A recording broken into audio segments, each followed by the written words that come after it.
एक ऐसी कहानी जो दिल को छू लेगी। एक बहुत ही मेहनती और ईमानदार लड़का था जो कि बहुत ही ज़्यादा गरीब था।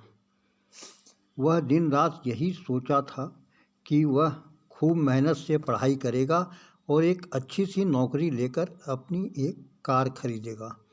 वह जब भी रास्ते में कोई कार देखता तो वह सपनों में खो जाता और सोचने लगता कि मुझको अपनी कार नसीब होगी। उसने ग्रेजुएशन करने के बाद एक नौकरी करनी स्टार्ट कर दिया। कुछ दिन बाद उसकी शादी हो गई और कुछ टाइम के बाद उसका एक बेटा भी पैदा हो गया। लेकिन अभी तक वह एक कार नहीं खरीद पाया था। वह कुछ न कुछ पैसे ज़रूर जमा करता और एक दिन जब उसको लगा कि वह अपनी कार खरीद लेगा तो उसने अपने सारे पैसे से एक कार ले लिया। कभी न भूलो ज़िंदगी की ये बातें। एक दिन वह अपने कार को खूब रगड़ रगड़ के धो रहा था। तभी उसका बेटा आया और उसने उस पर कुछ पत्थर से लिख दिया।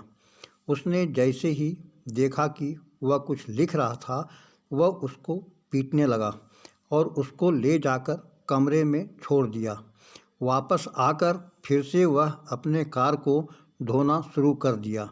फिर वह उस जगह पहुंच गया जहां उसका बेटा कुछ लिख रहा था। फिर उसने देखा कि उसका बेटा पत्थर से क्या लिखा था। उसके बेटे ने पत्थर से लिखा था, आई लव यू पापा। यह देखकर वह रोने लगा और बहुत ही ज़्यादा पछतावा करने लगा। वह कमरे में अपने बेटे के पास गया और उसको गले से लगाया और बोला, आई लव यू टू बेटा।